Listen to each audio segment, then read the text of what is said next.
Over the last few days, leftist radicals in Portland, many of them Antifa and BLM supporters, tried to burn down a federal courthouse with employees inside. They tried to rip down a Columbus statue in Chicago, throwing rocks and bottles at the police officers protecting it. 49 officers there were injured.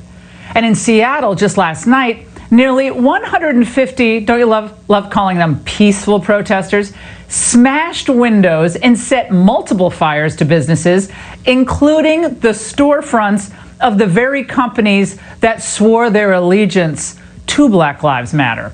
Of course, Joe Biden doesn't talk about any of this. After all, the people causing the destruction are all going to vote for him. And to the extent the media, aka the Biden campaign, actually cover the violence at all, they blame it on you-know-whom.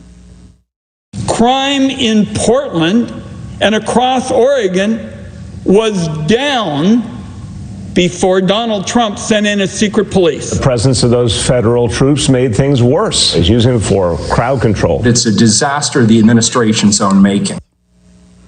Now remember, all this followed weeks of kowtowing and emoting by corporations, universities, celebrities, professional sports teams. They painted slogans on pavement. They donated huge sums of money. And they promised more diversity. But the violence just worsened. And the list of demands just grew. You see, that's how it is with the mob. Once companies start writing fat checks, the hard left has them right where they want them. On their knees, fearful. Look at what they did to one of the most liberal mayors in America last night.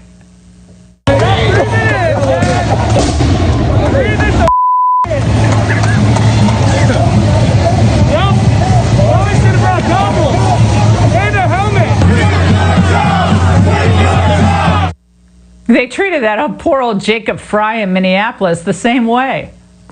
Yes or no, will you commit to defunding Minneapolis Police Department? I do not support the full abolition. Don't waste our time! And the brash new Bolsheviks, they surrounded the homes of left-wing mayors like LaToya Cantrell of New Orleans and Muriel Bowser in D.C. They're sending a message, well, to Republicans, yeah, but really to Democrats across America. Don't mess with us, don't get in our way, or we'll get 1,000 people to show up in your neighborhood in front of your house, or even get AOC to support your primary opponent. The radicals are emboldened by these compliant and fearful Dems, and their ambitions go way beyond urban America. Of course, I know what you're thinking. You're saying, oh, Laura, this is limited to a few pockets of the country. It's not going to affect me in the suburbs. Rural Americans are safe, Laura. We have our Second Amendment rights. We're going to be okay. Well, that's what the McCloskeys in St. Louis thought. But a corrupt, Soros-backed city attorney figured out a way to make them out to be the bad guys in this situation, charging them with a felony and making an example out of them. If you try to defend your property or your family from the violent mob, we'll put you in jail. Now, right now, it's only Democrat mayors and governors who are giving aid and comfort to the rioters. But if Biden's elected, Antifa will consider it their victory. And that means violence becomes an acceptable protest tactic and a staple of American life everywhere. Biden's DHS and DOJ will stand by and let it happen, calling it a legitimate act of expression in a country that, after all, is systemically racist. In a Biden administration, the chaos, like ongoing lockdowns, will become trusted means of intimidation and control in every town and city across all 50 states. Holy hell will be unleashed from coast to coast. You kill black people all the damn time, every mother day, every day. Shame! You are the shame of your family. Smile for Breonna Taylor. I'm a genius. Smile. You're part of the problem. And I hope that your children treat you the way you deserve to be treated. Now imagine how it will look when Biden's Attorney General has appointed Hundreds of lawyers and prosecutors whose sole focus will be to harass Americans who exercise their constitutional rights. You know, the ones that don't agree with that movement in the streets. Well, this week, Obama himself hinted that the same race-obsessed radicals he had working for him the first time would be back in a Biden cabinet. The thing I've got confidence in, Joe, is your heart and your character and the fact that you are going to be able to reassemble the kind of government that cares about people. Reassemble? Huh. Well, that begs the question. Has anyone from Obamaland spoken out against the BLM and Antifa violence? Susan Rice?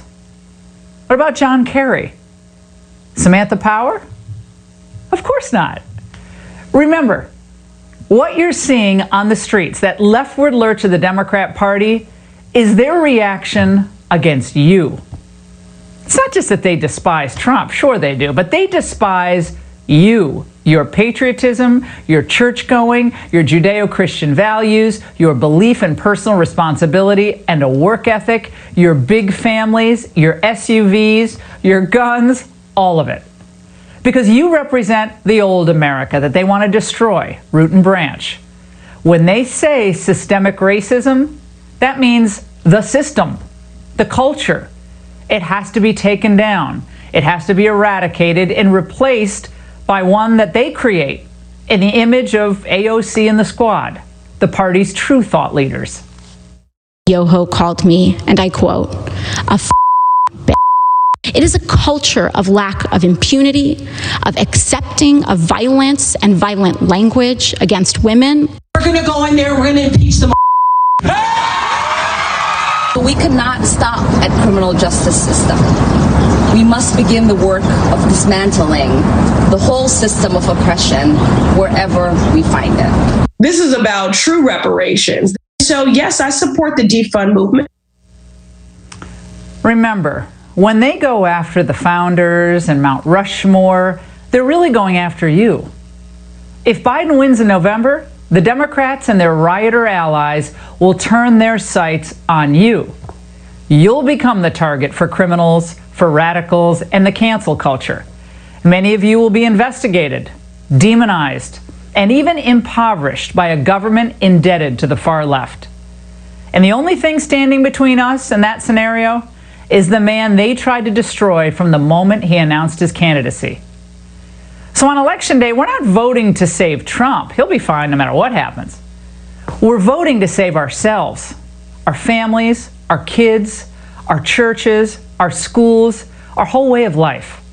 That system that they want to destroy is our country and our home. And that's the angle.